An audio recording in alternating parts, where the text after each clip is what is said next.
Mike said we need a new equation, which is sales minus profit equals expenses, right? You pay yourself first. Your business pays itself first. Welcome to Monday Mornings with Michelle, the new business podcast. Whether you're kicking off your day or kickstarting your business, Michelle is going to kick your ass into next week with the essential fours: strategy, systems, support, and state of mind. Now, welcome to center stage, Michelle Nedelec.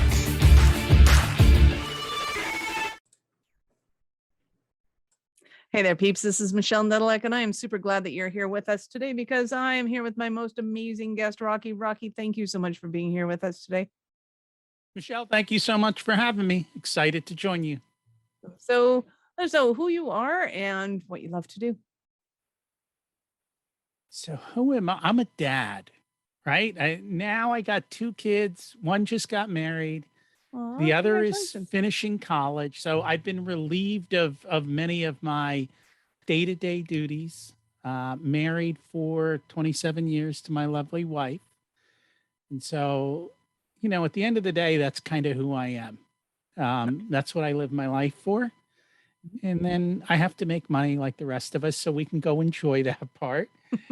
And basically what I do is I work with business owners to help them have a growing and more profitable business.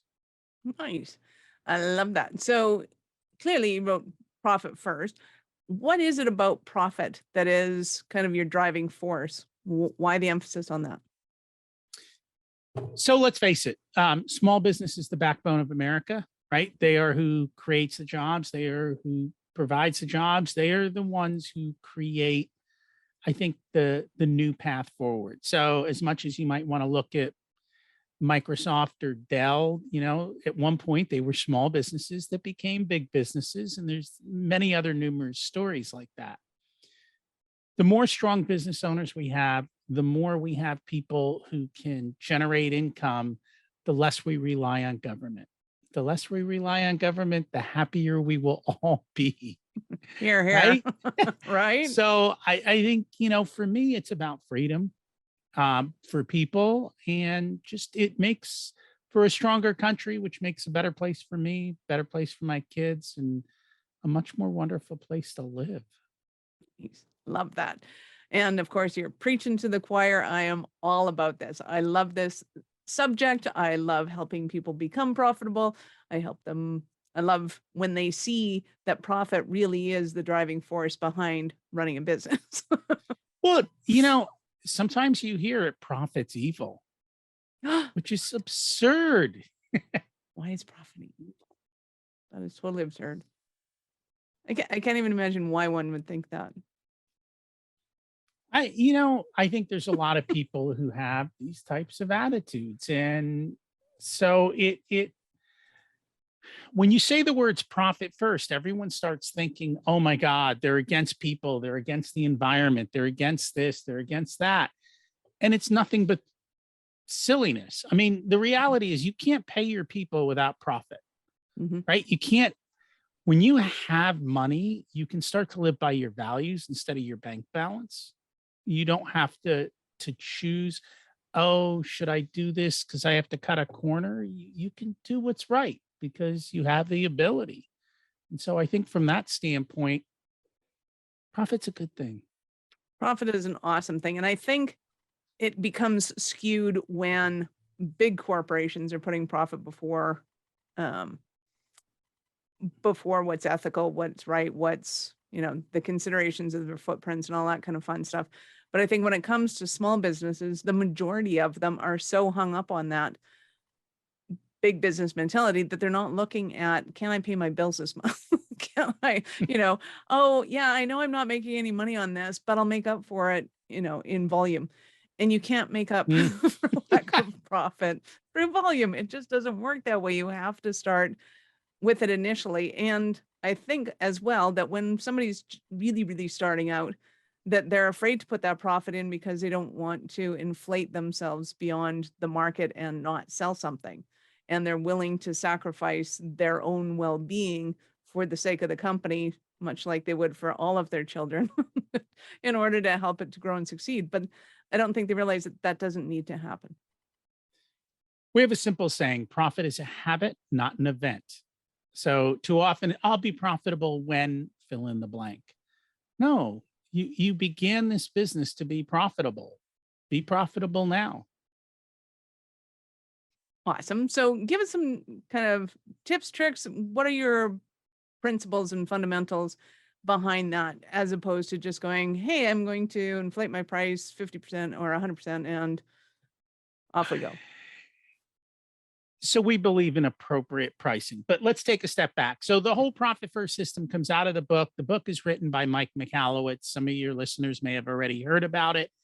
Mike is also a serial entrepreneur. Been through good times, been through bad times, been through some very bad times after a 7-figure exit. And it was during those bad times that he said, how did this happen? How do we do things right? And so I think the first aha moment was that everyone has been given the wrong formula for profit. So let me guess, you've heard sales minus expenses equals profit. Yep. So where is profit in that equation? It's at the end. It's a leftover, an afterthought, which is why so many businesses struggle with it. Mike said we need a new equation, which is sales minus profit equals expenses, right? You pay yourself first. Your business pays itself first. You take your profit and you don't skimp on that. And what you skimp on is your expenses. You don't just spend money for the sake of spending money. You constrain yourself. So there is one of those principles out there. It's called Parkinson's Law. A lot of people haven't necessarily heard of it, but basically what it says is a business will use up all the time and money given to it. Right? So if you go to a business owner and say, hey, we've got a project, the first two questions are, what's your timeline and what's your budget? Whatever the timeline and budget are, that's what you're going to get, probably with a little extra, right? So 6 months and $100,000, it'll take 7 months and 110. But if you come and say, hey, I got 3 weeks and 10 grand or 20 grand, they'll find a way to get it done in 3 weeks and 20 grand. And so the more we can constrain ourselves, the better off we are. Too often we throw money at problems instead of being a little bit more resourceful, because it's easy to just throw money at the problem. And then we go, wow, that didn't work out. Well, throwing money at problems doesn't always work. So people go, well, wait a minute, this doesn't make sense. How are you going to spend a fraction of the money and get the results? And everyone has heard of the 80-20 rule. The 80-20 rule permeates throughout your entire business, which means 20% of what you do gets you 80% of the results, which means 40% of what you do actually gets you 96% of the results, which means 60% of what you do produces 4% of the results. Figure out the 60, screw the 4%. You can actually go build another business and be at 192% of results and still have margin left over to enjoy your family and go do stuff, time and money. So it's a lot easier for me to say this than it is to do it. There's an excellent book that talks about it. It's by Jonathan Burns. So Jonathan Burns is an MIT professor. He talks about pools of profit. And so he's not talking about little business. He's talking about those big businesses. And he basically says, if you look at a large business, 20% of that business produces 80 to 100% of the profit. 20 to 40% of the business is losing money. And the other 30 to 40% is breaking even. Now, here's where it gets interesting. Imagine you're the CEO of a large company and you go to Wall Street and go, we're going to cut sales by 60% this quarter. But trust me, I'm going to double profits. You get fired, right? What if you're a manager in that company? Are you going to go to the CEO and go, I took a look at our division and, well, we're really unprofitable. No one's going to say that. So there's all of these kind of social constraints that cause all these problems. And so the question is where are your 20%? Where's most of your business coming from? Where is the most profitable parts of your business? And then go spend your time and money and pivot your business that way. So, classic example, I have someone who's got two different service lines. He does a lot of pressure washing, and then he does Christmas lights. So I looked at his business and I'm like, are you kidding me? You could take 9 months off of the year. All your profits is coming out of Christmas lights. Your other stuff is nice and yeah, it'll give you a little bit of money, but it's a lot of work for very little return. So go pivot your business. So talk to me about the psychology of this, because I find it kind of fathomable, because if I were a business owner going, we're going to go, well, even as a shareholder, if you said to me, we're going to, cut 60% of our sales and triple our profit, I'm like, yes, as long as I get dividends, happy camper. Could not care less. So like, why? And even the window sprayer, like, I get that, at some point your wife kicks you out of the house and says, quit being a lazy bum and go and do something. At which point I would be really tempted to grab my, fishing gear. Yes, you're going to work. Bye. See you later. Take the summer off. It's the best time. Why? Why wouldn't somebody do it that way if they have their business built that way? Well, A, I don't think everyone understands and has clarity on that. Two, let's face it, it's a vanity. Everyone, oh, I got a 7-figure business. I got an 8-figure business, right? Well, what if you go to the 8-figure business guy and go, hey, I got a new deal for you. You're going to go from 8-figure business owner to 7-figure business owner. How many of you are all in? No. So I think part of it is vanity, it's ego. And I think the other part, which is the bigger part, is most of the people that are listening are business owners and entrepreneurs. They're not accountants. So they're not digging through their numbers. They don't have clarity on what's going on. And even going back to the book that I was talking about with Jonathan Burns, he said most big companies don't have systems and processes in place to figure out where these pools of profit are. So it's not always easy to see it. In that particular example I gave you, it was easy because we could see the business lines clearly. But for most businesses, let's say you have 10 different services. Can you tell me which one's most profitable?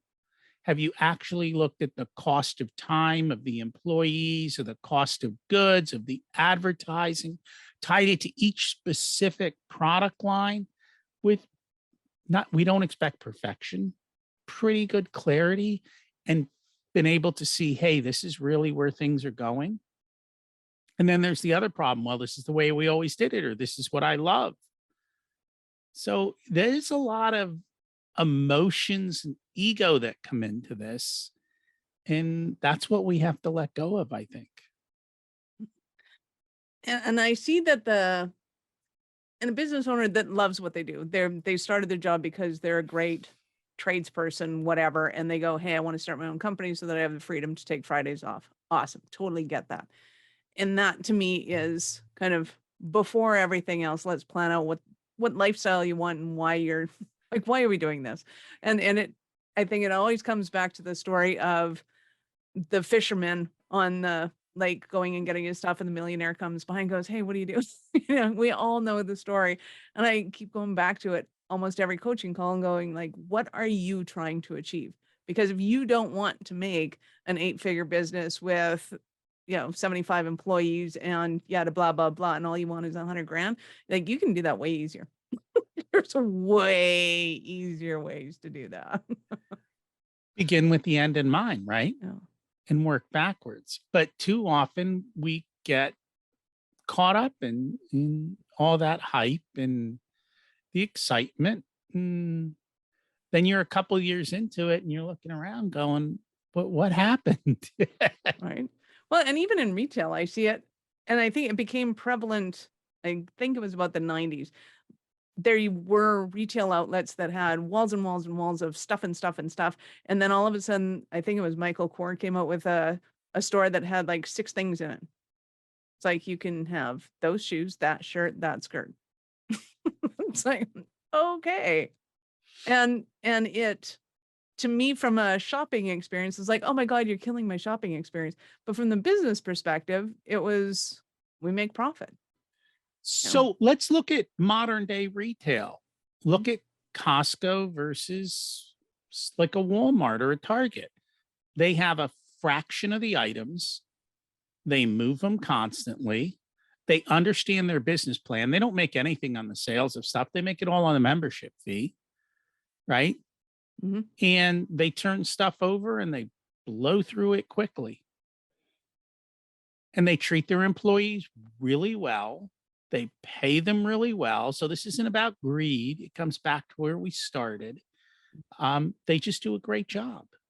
And I think they've thought through their business plan, which I think every business owner, the more you think through your plan, the more you've got your mission, values, and purpose written down, the more you share it, and the more everyone believes in it and follows it, the better the employees you'll get, the more profitable you'll be, the easier life will become. Absolutely. And I think a lot of people don't realize that, and I believe Walmart and Costco are both kind of on a consignment model. Like they're not buying any of their inventory.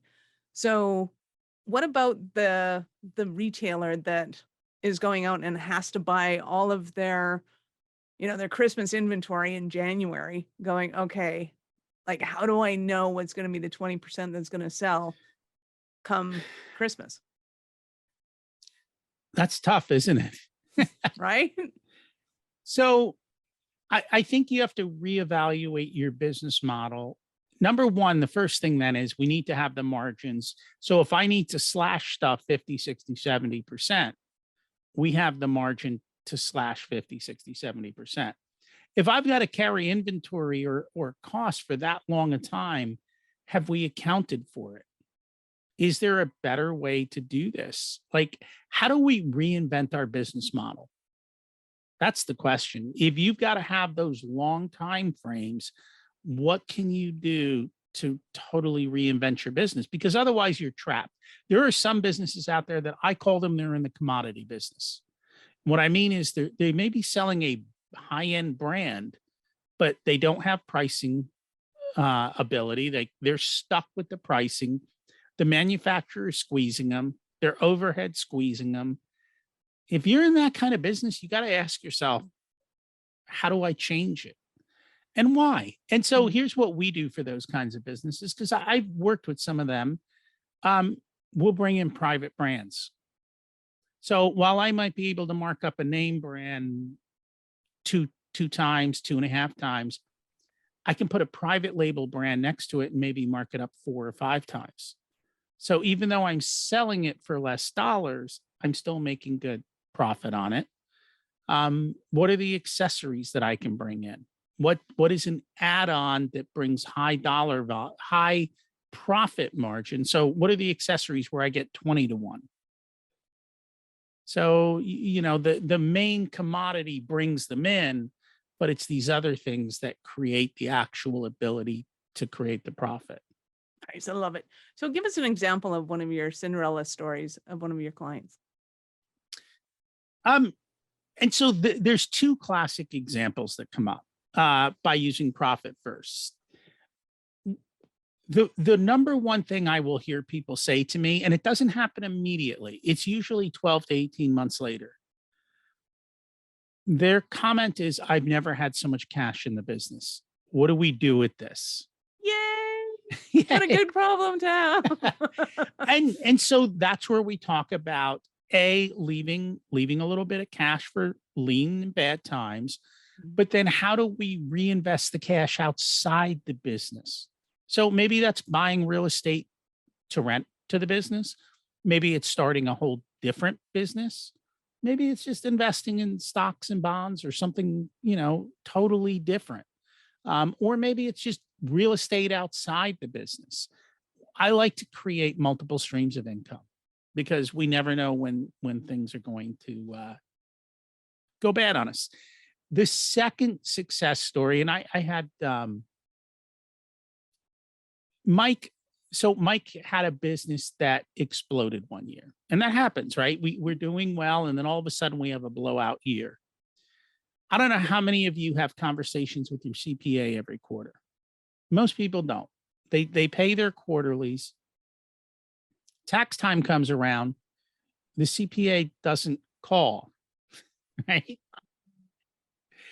3 weeks go by. Finally, the CPA picks up the phone and calls. Like, sorry, I've been dreading this call, Mike. What's wrong? You owe a lot in taxes. He's like, yeah, I know. Business has been really, really good this year. He's like, how much do I owe? And she's like, well, it's almost 6 figures. He goes, no problem. I'll drop a check off. She's like, I've been doing this 20 years. No one's ever said that to me. Part of Profit First is putting money aside with purpose for what it's designed for. So we put money aside for taxes. And I've heard the story over and over again. Nobody likes paying taxes, but when tax time comes, the business owners are confident that whatever the CPA says that they need to stroke a check for, they have the ability to do it. And if they save too much for taxes, they get a bonus themselves. And so it's this weird dichotomy of, I love tax time as much as we hate tax time. I think those are because what Profit First does is it takes every dollar, it gives it a purpose, it sends it to go do that purpose. And part of those purposes are profit. Part of those purposes are paying the owner. What an amazing concept that you, the owner, should be paid in a timely basis.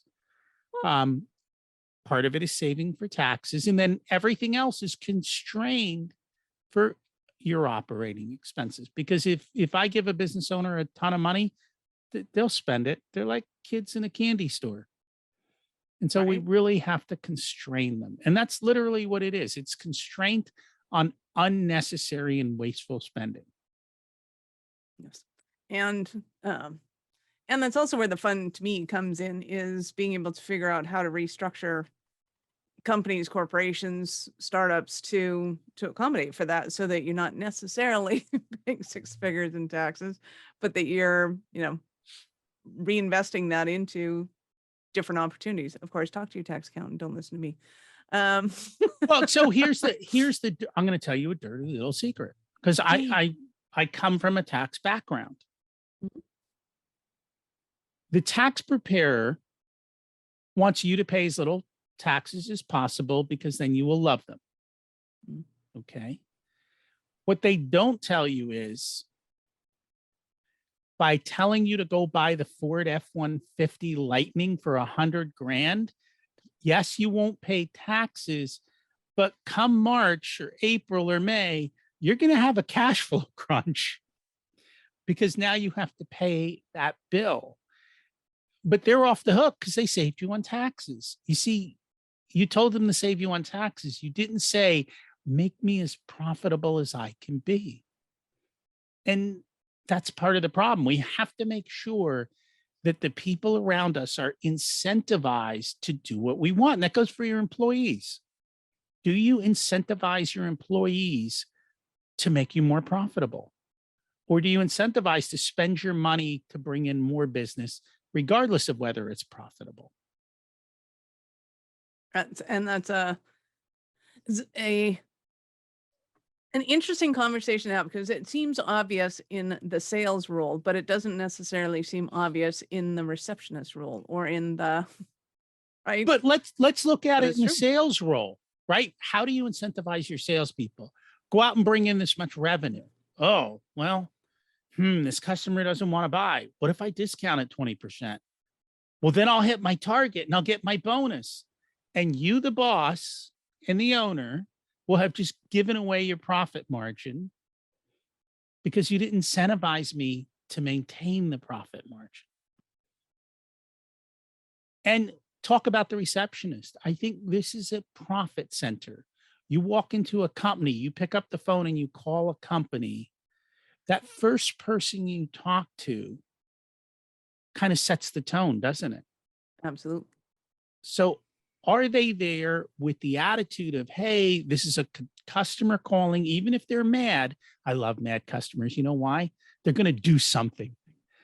right? more often than not, they'll actually buy something, right? Because they're uptight, and that's what causes them to change. But if your employees understand, hey, this is how we make a profit, and this is how our profit helps pay your pay, and if you can show me a better way to do this, I'll give you a bonus. Nice. Love that. And who wouldn't be motivated by that? Because they're in the they're in the hot seat. They know what's going on, what's wasteful. I mean, how many times as has an employee sat there and went, "Oh my God, I could totally do this, run this company better than you." And if your employees are sitting there thinking that, why not utilize that? Oh, awesome. Okay. So if you did run the company, what would you do? What would that Right. look like? And And some of them may be incentivize them. harebrained ideas, but more often than not, they want to keep their jobs. They do. And I tell you, if you took that receptionist and they figured out a way to save your company $100,000 and you handed them 10 grand, I guarantee you they'll be looking for another 10 grand, Right? right? And you just made 90. So don't worry about the 10. Enjoy your 90. Nice. I love that. So what are some of the stumbling blocks that a entrepreneur or business owner might be having right now? And they're thinking, oh my God, Rocky, I need you so badly. So number one is cash flow, Mhm. right? That is always, I think, the number one issue. And I think the reason we get into a cash flow issue is because the reality is most business owners don't they don't like to be accountants, and I don't blame them. They all want to do the parts of the job they love. They went into this business to do whatever it is that they loved, and looking at a wall of numbers, thinking back to fourth grade and their math teacher going, math is hard. This is brutal. I don't want to do it. And I Yeah. think that is one of the major problems. The second thing is we ignore what we don't want to do, right? We focus on what we love. Everything else kind of gets pushed to the side. It amazes me that, and even if you're a solopreneur, you need to have a financial meeting with yourself at least twice a month. How much revenue did I have? Where's my money going? What's my profit? What are my accounts receivable? Who do I owe money? Like, these meetings don't take long. And yes, you can have them with yourself, but look at the numbers and figure it out. And even starting off a business, for people starting a new business or a new line, run the numbers before you do it. I can't tell you how many people have sat down and when they ran the numbers, they went, oh, this is a stupid business idea. Like, it's never going to make money. Right. And I've done that. Like, I had a client and he goes, well, I want to open another location. And I'm like, I know how this location's doing it and it's okay. And now you're going to a smaller market. Let's run the numbers. What do you think? Yeah, we're not doing that. Not happening. So I know our listeners are going to want more from you, Rocky. How did they start their journey with you? I teach everything that I do in much more detail on my podcast, which is Profit Answer Man. So we literally lay this out in much more depth. Everything that I do for my clients, I teach. So you can all do it yourself. You don't have to pay me. Again, it comes back to our goal is to help you be successful. Let's make it a better country. Let's help you thrive and grow. And I don't need to make a buck off of you. So that's Profit Answer Man podcast. Nice. I love that. Awesome. Rocky, you've been absolutely fabulous. Thank you so much for your time. I appreciate it immensely. And peeps, this is Michelle Nedelec. Thank you for being with us here today. Be sure to subscribe to the show and join our Facebook group, Business Ownership Secrets to Scaling. We love helping you grow. Thank you for listening to our show. I'm all about being a resource center for entrepreneurs to give them the information and the support that they need to make it in business. As such, the notes for this show can be found at our website at awarenessstrategies.com/blog. Be sure to subscribe, give us a rating. I like 5 stars personally, and share with your friends.